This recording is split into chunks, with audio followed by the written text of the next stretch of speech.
Being nice sounds like a good thing, right? Helping people, being understanding, always being there. But what if I told you the nicer you are, the easier it becomes for people to take advantage of you? And the worst part, you don't even notice it happening until you feel completely drained, confused, and honestly, a little lost. Hi, yes, hello, I'm Louisa and welcome back to Louisa Diaries. Today we're talking about something that looks harmless but slowly destroys you from inside. People pleasing. Because there's a difference between being kind and losing yourself just to be liked.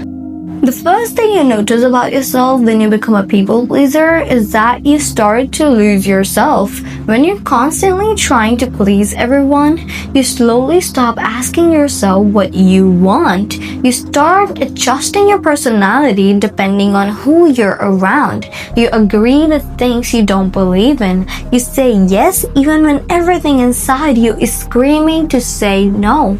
And over time, you don't even realize it, but your identity starts disappearing because your decisions are no longer based on you. They are based on how other people will react. We literally see this in Cassie Howard from a show Euphoria. She changes everything about yourself depending on who she's with, the way she loves, the way she behaves, even the way she sees herself. It's not about what she wants, it's about one thing. What do I need to be so they don't leave me? And that's the moment you lose yourself. Second thing you notice is that people start taking you for granted. People don't always respect kindness, they respect boundaries. If you're always available, always forgiving, always saying yes, it stops feeling special, it becomes expected. And once something becomes expected, it loses its value.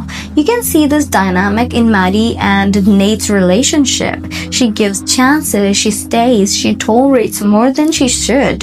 And because she keeps allowing it, Nate never really feels the need to change because in his mind, why would he? There are no consequences. That's how people start taking you for granted. Third thing you notice is that you start attracting the wrong people. People pleasers don't just struggle with boundaries, they attract people who benefit from that. People who take more than they give. People who manipulate, who like control.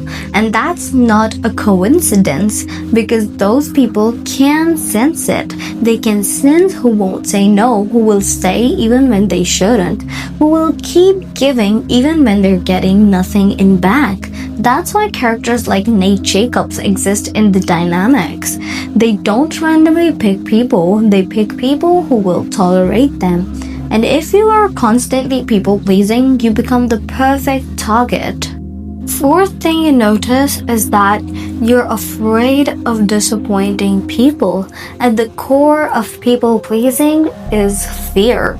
Fear of being disliked, fear of rejection, fear of conflict. So instead of being honest, you choose comfort. You avoid difficult conversations. You stay quiet even when something bothers you. You pretend you're okay even when you're not. Even someone like Lexi Howard shows this in a softer way. She observes everything, she understands everything, but she holds back. Not because she has nothing to say, but because she doesn't want to disturb the peace. And that's the trap, because that peace comes at the cost of your own voice. Point number 5 is that you start building silent resentment. This is where it gets dangerous because even though you're saying yes, deep down, you don't feel good about it. You feel tired, you feel unappreciated, you feel invisible, and slowly that turns into resentment. But instead of expressing it, you keep it inside, and that's exactly what we see with Cassie Howard. All that need for love, all that effort to be enough, it doesn't just disappear, it builds up until one day it explodes. Because when you ignore yourself for too long, your emotions don't go away, they become louder.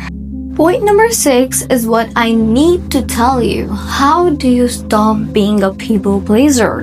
Not by becoming rude, but by becoming clear. Start small. Say no without over explaining. Take time before you agree to something. Stop apologizing for things that aren't your fault. And most importantly, get comfortable with the idea that not everyone will like you. Because the moment you stop trying to be liked by everyone, you start being respected by the right people. You can see the glimpses of the shift in Maddie when she chooses herself, when she stops tolerating the same behavior, her energy changes and so does the way people treat her. Because boundaries don't push people away, they show people how to treat you. At last, I just want to say being kind is a beautiful thing, but only when it includes you. Because if your kindness is only for others and slowly destroys you, that's not kindness, that's self neglect. And if you like the video, make sure to like and subscribe. We'll see you in the next one. Bye!